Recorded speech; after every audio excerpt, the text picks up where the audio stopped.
샬롬 할렐루야. 예수 그리스도를 구세주로 믿은 성도들은 마지막 때 육으로도 부활하게 될 뿐 아니라 주를 믿는 순간 먼저 영적인 부활을 하게 됩니다.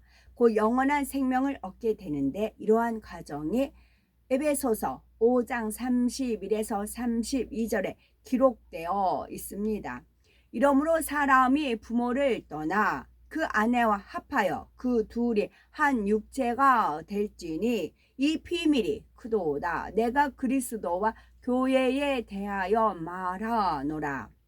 사람이 결혼을 하면 부모를 떠나 남편과 아내가 한 몸이 되는 것은 세상 사람들도 다 아는 사실입니다. 그런데 굳이 이 비밀이 크도다 말씀하신 것은 바로 세상 사람들의 결혼에 대한 말씀이 아니라 성도들의 신랑 되신 주님과의 관계를 의미하고 있기 때문이지요. 만세 전에 숨겨진 영적인 비밀, 곧 십자가 구원의 섭리를 말씀하시는 것이지요. 요한복음 8장 44절을 보면 너희는 너희 아비 마귀에게서 났으니 너희 아비의 욕심을 너희도 행하고자 하느니라 하셨고, 요한일서 3장 8절에는 죄를 짓는 자는 마귀에게 속하나니 마귀는 전부터 범죄함이니라 하셨습니다. 사람이 죄악된 세상에 속하여 범죄해 나가면 죄에 순종하는 죄의 종이요 원수 마귀의 주관을 받게 되니 너희 아비는 마귀라 한 것입니다. 그러나 예수 그리스도를 영접한 사람은 마귀가 아닌 하나님께 속한 자녀들이 됩니다.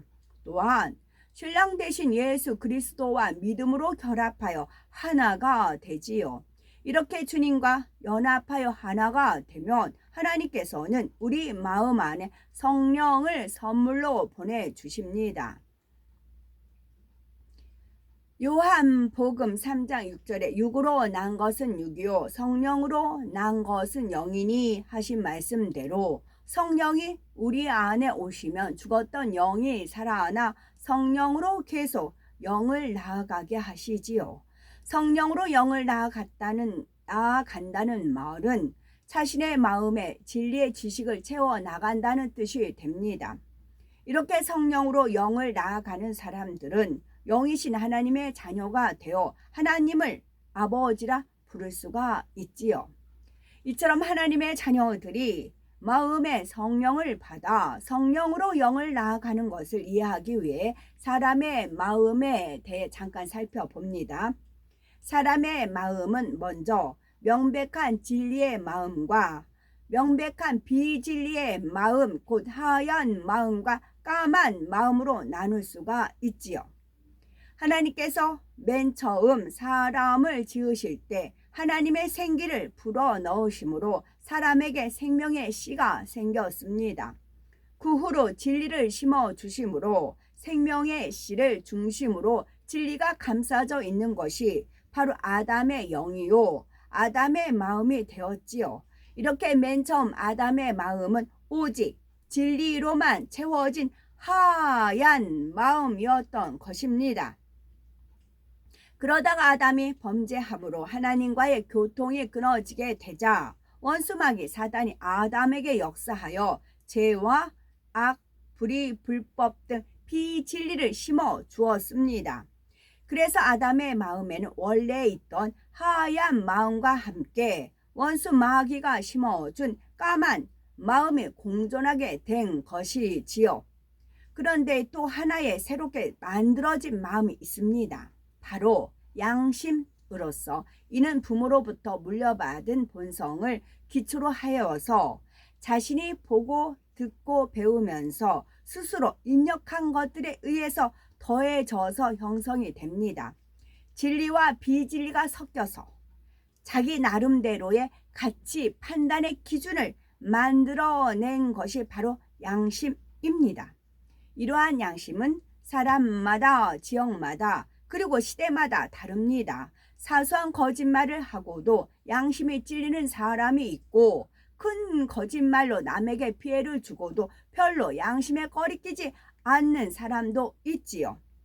이처럼 사람마다 양심이 다를 뿐 아니라 사람 보기에는 선한 양심이라 해도 하나님께서 보실 때는 선하다 하실 수 없는 경우가 대부분입니다.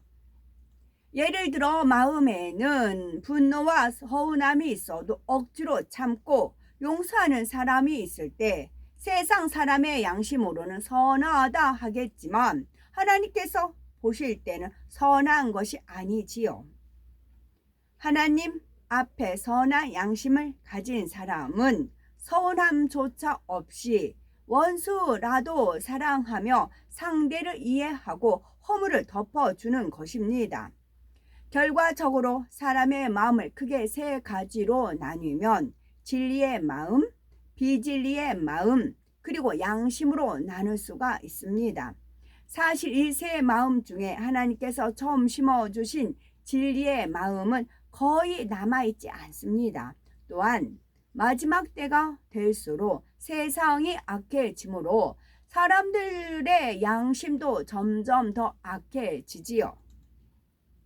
맨 처음 하나님께서 주신 생명의 씨는 하나님과 교통하여 진리를 공급받아야 활발하게 활동을 할 수가 있는데 아담의 범죄로 인해 하나님과 교통이 끊어지고 비진리가 들어오니 세 가지 마음이 생명의 씨를 점점 감싸게 되었습니다.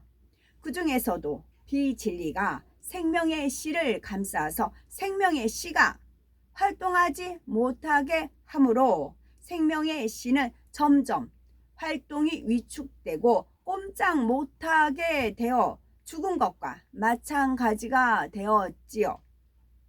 이렇게 하나님과의 교통이 끊어지고 생명의 씨가 비진리에 둘러싸여 활동하지 못하는 상태를 가리켜 사람의 영이 죽었다라고 말하는 것입니다.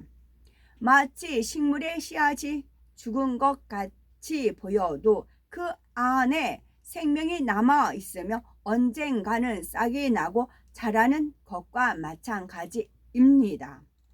그러면 사람의 죽은 영이 언제 다시 살아나는 것일까요? 바로 성령을 받을 때입니다. 사람이 전도를 받아 복음을 듣게 되면 하나님의 빛, 생명과 비진리의 빛이 마음속에 비추어집니다.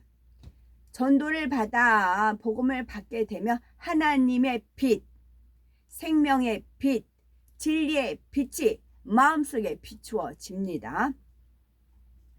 이때 마음에 남아있는 진리의 마음, 선한 마음이 이 빛을 받아들이고 예수 그리스도를 구세주로 영접하게 되는 것입니다. 그러면 하나님께서 마음에 성령을 보내주시는데 성령은 마음 안에 생명의 씨와 결합을 합니다. 이렇게 성령과 결합하게 되면 생명의 씨가 꿈틀거리며 활동을 시작합니다. 아담의 범죄 이후 끊어졌던 하나님과의 교통이 시작되며 다시 진리의 지식을 공급받기 시작하지요.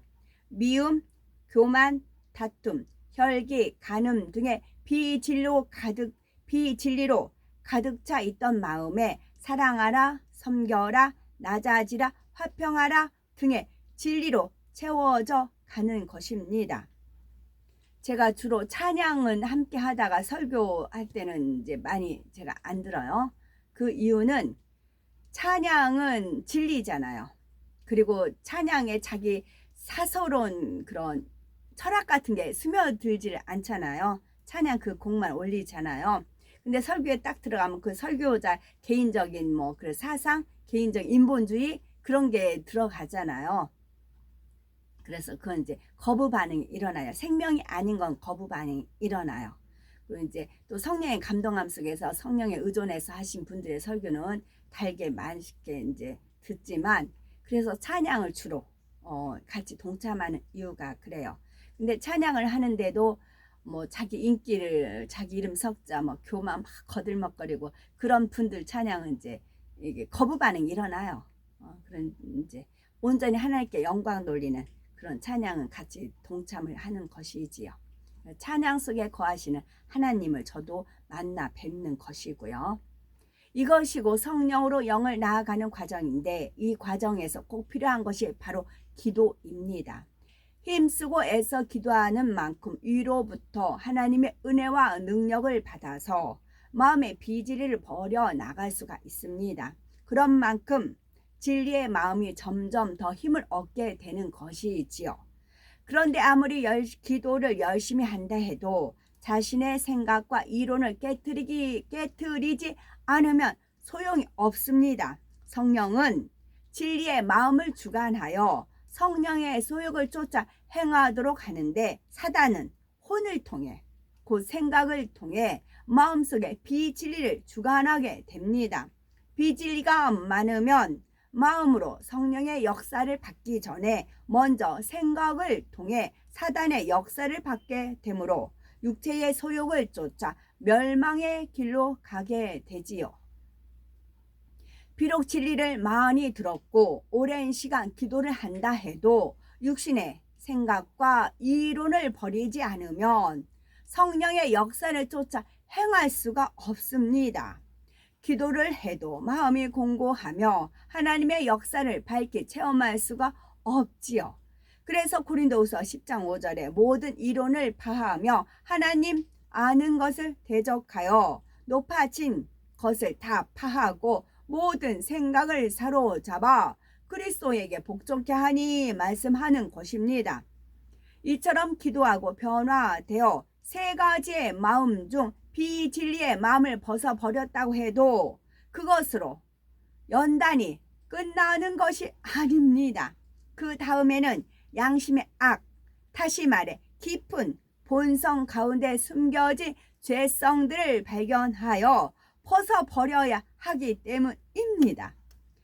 양심은 부모로부터 물려받은 본성을 기초로 하여서 자신이 보고 듣고 배우면서 스스로 입력한 것들이 더해져서 형성됐다 했지요.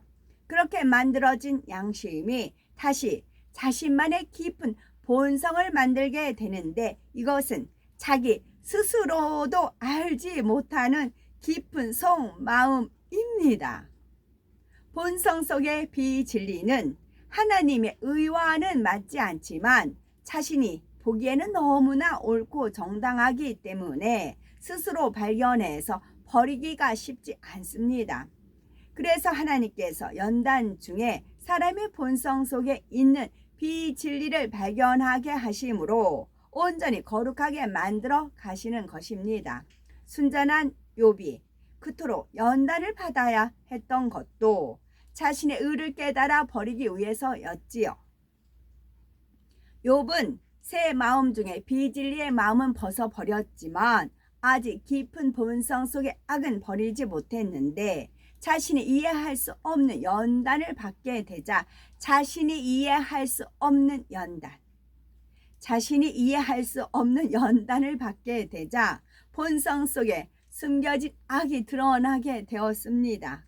이렇게 악이 발견된 후에 하나님께서 만나 주시니 욥은 그 자리에서 철저히 회개할 수가 있었고 온전한 진리의 마음을 가질 수 있었던 것입니다. 우리가 성령의 감동함 가운데 말씀을 듣고 열심히 자신을 발견하고 깨달아 나가면 본성 속의 비진리도 신속하게 버릴 수가 있습니다. 그런데 아무리 설교를 들어도 남에게 해당하는 말씀으로만 생각하고 자신의 모습을 깨우치지 못하는 사람은 오랜 세월이 지나도 신앙의 발전이 더딘 것이지요. 비진리의 마음을 버리고 본성 속의 비진리도 발견하여 벗어버리고 나면 이제는 진리의 마음만 남게 됩니다. 그러면 하나님 앞에서 영의 사람이라 인정받게 되고 신령한 영의 세계를 항상 체험하며 살아가게 되지요. 마음에 스스로 책망할 것이 없으니 하나님 앞에 담대하여 구하는 대로 응답을 받고 범사에 믿음대로 역사되는 것이지요.